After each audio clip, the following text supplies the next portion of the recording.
அல்ஹம்துலில்லா, அல்லாஹுக்கெல்லா புகழும் வழிகாட்டல் சிறந்தது. நபிகளாருடைய வழிகாட்டலுக்குரியனாக அன்பிக்கினிய உறவுகளே, தஃப்சீருடைய 13வது வகுப்பில் நாம் இணைந்திருக்கின்றோம். இந்த வகுப்பில் சூரத்து யாசினுடைய 3வது 4வது வசனத்துக்குரிய தஃப்சீரை ஷேக் இப்னு உதைம் ரஹிமஹுல்லாஹ் அவர்களுடைய தஃப்சீர் கிரந்தத்திலிருந்து நாம் மிக சுருக்கமாக பார்க்கலாம். பிஸ்மில்லாஹிர் ரஹ்மானிர் ரஹீம். إنك لمن المرسلين. இதில் இன்ன என்பது நிச்சயமாக என்று கருத்து கொடுக்கப்படும்.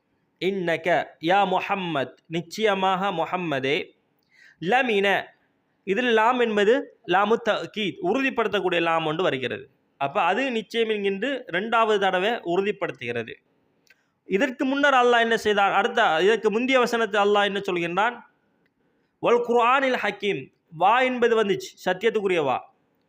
அப்போ குர்ஆனை கொண்டு சத்தியம் செய்துவிட்டு என்கின்ற 2வது இதையும் கொண்டு வந்து நிச்சயப்படுத்திவிட்டு லாம் என்கின்ற ஒன்றையும் கொண்டு வந்து இன்னும் உறுதிப்படுத்திவிட்டு முர்சலீன், நிச்சயமாக நீங்கள் அனுப்பப்பட்ட தூதர்களில் இருந்தும் ஒருவர் தான் என்று அல்லாஹு தாலா கூறுகின்றார். இன்னக்க இந்த விழிப்பு என்பது நிச்சயமாக நீங்கள் என்று அல்லாஹ் விடத்தில் கூறுவது யாருக்காக வேண்டி கூறுகிறான் என்றால், அல்லாஹ்வை மறுத்தவர்களுக்கு எதிர்ப்பாகத்தான் நபி அவர்களை விழிக்கின்றார். நபியே, நிச்சயமாக உங்களை அனுப்பப்பட்ட தூதர்களிலிருந்தும் உள்ளவர்தான் என்று அல்லாஹ் கூறுகிறார். இது மற்றவர்கள், அல்லாஹ்வை மறுத்தவர்கள் புரிந்து கொள்வார்கள் என்கின்ற ஒரு நோக்கத்தில் தான் கூறப்படுகிறது. அடுத்த 4வது வசனம் என்ன? அலா சிராத்திம் முஸ்தகீம். இதில் சிராத் என்பது இருக்கிறது. சிராத் என்பதனுடைய அடிப்படை சொல் என்ன? ஜராத. அதனுடைய அடிப்படை சொல் ஜராத.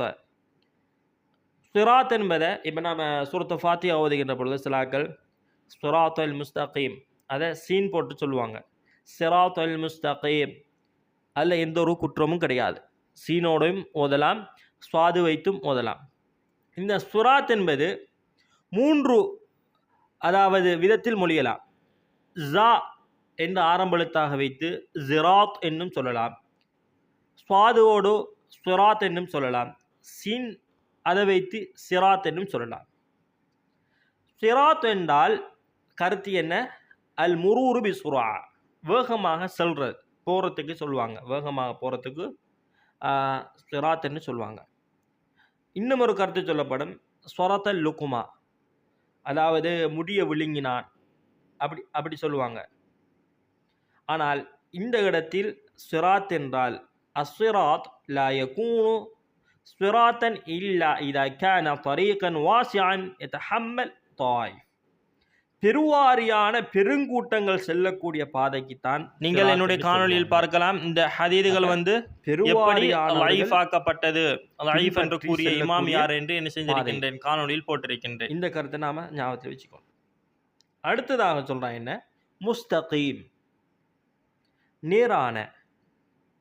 சிராத் என்றாலே அரபி இலக்கணத்தில் நேரான ஒரு பாதைக்கு தான் சொல்லுவாங்க. 2வதாகவே அல்லாஹ் சொல்கிறான் முஸ்தகீம், இன்னும் நேரான என்ன? அதை உறுதிப்படுத்துகிறான். நேரான பாதை அல்லாஹ்வினுடையதும் அல்லாஹ்வின் தூதருடைய பாதை நேரான பாதை என்று பயன்படுத்தப்படுகிறது. சிராத்தல் முஸ்தகீம், அந்த சிராத்தல் முஸ்தகீம் பாலத்தை சொல்லவில்லை, அந்த சிராத் என்கின்ற பாலத்தை சொல்லவில்லை. இது அல்லாஹ்வை அவனுடைய தூதரையும் பின்பற்றக்கூடிய அந்த நேரான பாதையைத்தான் அல்லாஹு தாலா குறிப்பிடுகின்றான். ஒரு சந்தர்ப்பத்தில் ரசூல் ஸல்லல்லாஹு அலைஹி வஸல்லம் அவர்கள் என்ன செய்தார்கள்? ஒரு குச்சியை கொண்டு ஹத்த ரசூலுல்லாஹி ஸல்லல்லாஹு அலைஹி வஸல்லம் ஹத்த ஹுதூதன் அன் யமீனிஹி வ அன் ஷிமாலிஹி, வலப்பக்கமும் இடப்பக்கமும் சில கோடுகளை வரைகிறாங்க. வரைஞ்சிட்டு நடுவுத்தில் நேராக ஒரு கோடு ஒன்று வரைஞ்சிட்டு ஹாதா சிராத்தி முஸ்தகீம், இது என்னுடைய பாதை, நேரான பாதை, இந்த பாதை நீங்கள் பின்பற்றுகின்ற வரைக்கும் நீங்கள் வழி தவற மாட்டீர்கள், இது அல்லாஹ்வினுடைய பாதை என்று சொன்னாங்க. அந்த இடத்துல என்ன அல்லாஹ் சொன்னார்கள்? முஸ்தகீம், அந்த நேரான பாதை என்ன சொன்னாங்க? முஸ்தகீம். அப்போ பெருவாரியானவர்கள் பின்பற்றக்கூடிய அந்த நேரான பாதை. அப்போ இன்னக லமினல் முர்சலீன் அலா சிராத்திம் முஸ்தகீம், என்னுடைய கருத்து என்ன? நேரான பாதைகளில் அனுப்பப்பட்ட தூதர்களில் இருந்தும் நிச்சயமாக நீங்கள் ஒருவர்தான். இதுதான் அதனுடைய முழுமையான கருத்தாக இருக்கிறது.